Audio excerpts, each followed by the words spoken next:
कई बार अर्जुन भी प्रश्न पूछ बैठता है, गीता में अर्जुन प्रश्न पूछ बैठता है कई बार, तुरंत पहले अध्याय में, भगवान ये बताइए कि आप इतना इतना कह रहे हैं, दूसरे अध्याय में इतनी बातें सुनी, इतनी बातें सुनी, परंतु आप ये बताइए कि ये इतनी अच्छी बातें सुनने के बाद मुझे ऐसा लग रहा है कि ये स्थिर बुद्धि वाला व्यक्ति कैसा होता है, आखिर मैंने तो कभी देखा नहीं, इसकी भाषा क्या होती है, समाधि में स्थित परमात्मा को प्राप्त हुए स्थिर बुद्धि पुरुष का लक्षण क्या है। दूसरे अध्याय का 54वां श्लोक 54। स्थिर बुद्धि पुरुष बोलता कैसे है, कैसे बैठता है और कैसे चलता है। अभी बैठना और चलना भी पूछ रहा है। प्रश्न की जो विचित्रता है वो भगवान ने ऐसे कैसे रख दी है, वेद व्यास जी ने यथावत रख दी है। क्यों? क्योंकि उसको मालूम नहीं है स्थिर बुद्धि व्यक्ति कैसा होता है। भाई स्थिर बुद्धि व्यक्ति तो यहाँ है ना, व्यवहार में कैसा है, इससे क्या मतलब, परंतु ये जानना चाहता है फिर कैसा होता है। भगवान कहते हैं ऐसा व्यक्ति जो होता है, जिसकी बुद्धि स्थिर होती है, वो आत्मा से आत्मा में संतुष्ट रहता है, और जिस समय रहता है उस समय उस काल में स्थिर प्रज्ञ कहलाता है। 24 घंटे रहे जरूरी नहीं है, हो सकता है 1 घंटे रहे, उस समय आत्मा से आत्मा में संतुष्ट। जो दुख की प्राप्ति होने के बाद जिसके मन में उद्वेग न हो, 56वां श्लोक, दुखेशु अनुद्विग्न मनाः सुखेशु विगत स्पृह। दुख आए तो इसके मन में उद्वेग न हो, और सुख आए तो निष्प्रह भाव से स्वीकार कर ले। अरे सुख आया तो क्या फर्क पड़ता है, चलता रहता है जीवन में, सुख दुख आते रहते हैं। तथा जिसके राग भय और क्रोध नष्ट हो गए हैं, ऐसा मुनि कैसा कहलाता है, ऐसा व्यक्ति कैसा कहलाता है, स्थिर बुद्धि। वर्ड यूज किया ऐसा मुनि, ने मनन करने वाला। नारायण ने, भगवान श्री कृष्ण ने, योगेश्वर ने अपने लिए सबसे बढ़िया शिष्य चुना है। कौन? नर।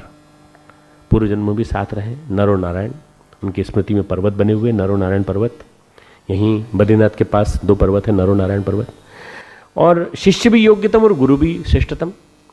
शिष्य भी योग्यतम, गुरु भी श्रेष्ठतम। इतना बढ़िया जोड़ा कहीं नहीं मिलेगा।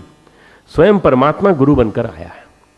और जो गीत सुना आपने, स्वयं परमात्मा भगवान हमारे गुरु। कृष्ण वह सिखा रहे हैं जो द्रोण ने नहीं सिखाया। युद्ध विद्या बनाम जीवन विद्या, युद्ध विद्या बनाम जीवन विद्या। कलम चलाने की विद्या जो तुम पढ़ते हो, लिखते हो, उसके बनाम लाइफ में मैनेजमेंट ऑफ लाइफ। जीवन की परेशानियों का सामना कैसे करें। अरे यहाँ से चले जाओगे, घर पे जाकर माँ को देखोगे, पिता को देखोगे, अपने भाई को देखोगे, तरह तरह की परेशानियों से तुम्हें जूझना होगा। तुम्हें जूझ करके तुम्हें समाधान बताना पड़ेगा। अगर तुम ही नहीं समझ पाओगे यहाँ से जाने के बाद, और तुम ही नहीं समझा पाओगे, तो तुम कैसे चिकित्सक हो। तुम्हें यहाँ से चिकित्सक बना के भेज रहे हैं। तुम्हें काउंसलिंग करनी है, तुम्हें थेरेपी करनी है अपने माँ बाप की, अपने भाई बहन की। वो मोहग्रस्त हैं, वो उस स्थान पर रह रहे हैं जिस स्थान पर चारों तरफ वातावरण वैसा ही है। उस वातावरण को तुम्हें ठीक करना है। तुम ही अगर परेशानियों से घिरे रहे तो कैसे ठीक करोगे। जाके अपनी परेशानी बताई, मम्मी की गोद में जाके लिपट गए, मम्मी 6 महीने से दूर थे आपसे, अब आए तो अब आपके पास रहेंगे।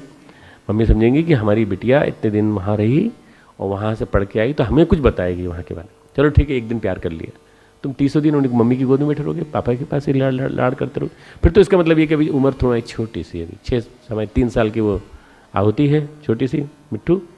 बस वो जितना हमको लाड़ करती है, जैसे हम जाते हैं वैसे हमको छोड़कर किसी और को प्यार करने लगती है, वो पापा को, मम्मी को, दादी को, सबको। और अगर हम पहुंच जाए तुरंत हमारे पास भाग के आ जाती है। ये क्या है? ये 3 साल के बच्चे वाला प्यार है। छोड़ो इसको, मैच्योर हो गए हो, BA BSc में आ गए।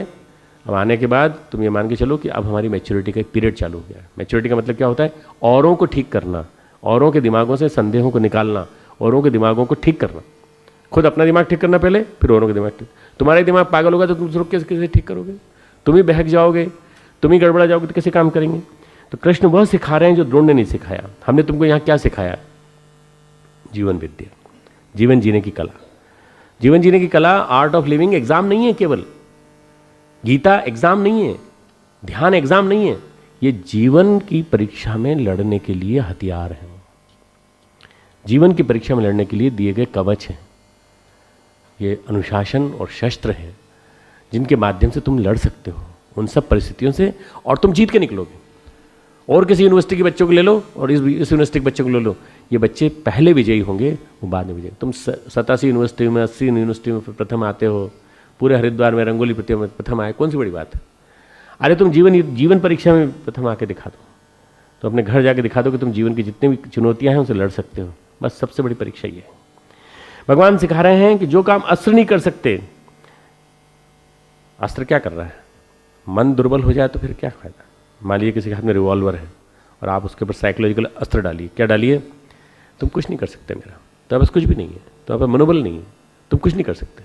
तुम्हारे हाथ से देखो खिसक रहा है, तो हाथ पसीने पसीने हो गया, थोड़ी देर में देखना रिवॉल्वर गिर जाएगा उसके नीचे। एक साइकोलॉजिकल वॉर बता रहा हूँ कि अगर मन मजबूत नहीं है तो रिवॉल्वर लोडेड हाथ में होते हुए भी कुछ नहीं कर सकता। गुरुदेव के पास मारने के लिए एक आदमी आया 1984 में, तो वो लोडेड रिवॉल्वर लेके आया था और गुरुदेव ने कहा तू क्या करेगा, तू क्या करेगा। गुरुदेव ने उसकी जो ब्लेड डाली जो थी उसको पकड़ लिया, बस जो छुरा, उसने छुरा निकाला। एक्चुअली पहले उसने रिवॉल्वर चलाया, उसकी गोलियां फंस गई और फंसी नहीं गई बल्कि वो रिवॉल्वर जो था वो नीचे ही गिर गया उसके। बाद में पुलिस ले गई उसको रिवॉल्वर को उठा करके वहाँ से। और हमारे गुरुदेव 84 में हो सकता है कि वो आदमी सफल हो जाता तो हो जाता, परंतु भगवत्ता के सामने वो घबरा गया बुरी तरह से। और उसके पश्चात गुरुदेव ने पकड़ लिया, तो होता कौन है, मुझे मारने वाला, मुझे मारने वाला अभी तक पैदा नहीं हुआ करके गुरुदेव उसको उठा करके ऐसे पकड़ धक्का देते हुए 3 4 5 सीढ़ियों तक नीचे ले गए। उसी में हाथ कट गया, बस यहाँ पे इतना जो कट गया हाथ इसी में कट गया था। उसी को हमने टाँके वाके लगाए थे। और जब तक वो नीचे गए, नीचे वो भाग गया, डर के मारे इतनी तेजी से भागा। उसके पास छुरा था, उसके पास रिवॉल्वर था, क्यों नहीं कर पाया।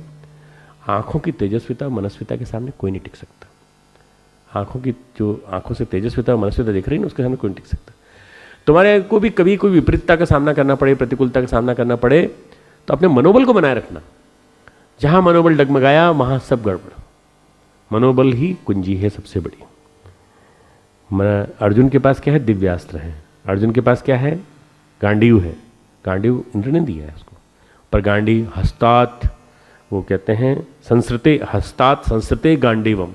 मेरे गांडीव मेरे हाथ से खिसक रहा है और मेरे हाथ पूरे गिले हो गए पसीने से, मेरा बड़ी परेशानी हो गई। मतलब वो अर्जुन अपनी परिस्थितियों को जो बता रहा है उसको अगर आप सुनेंगे तो लगेगा कि क्या इतना बड़ा योद्धा, इसकी हालत ऐसी कैसी हो गई।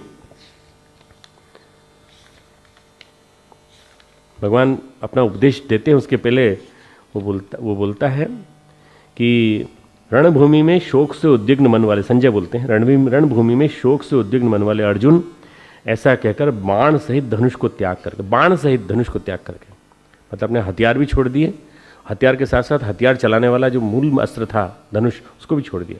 रथ के पिछले भाग में बैठ गए। पिछले भाग में बैठने मतलब क्या होता है, पिछले भाग में बैठना मतलब पेसिमिज्म, पीछे पीछे भाग रहे हैं, अब हमको नहीं बैठना। अगले भाग में कौन बैठता है, विजयी बैठता है। पिछले भाग में कौन बैठता है, भागने वाला बैठता है। बस अब हमको भागना है यहाँ से।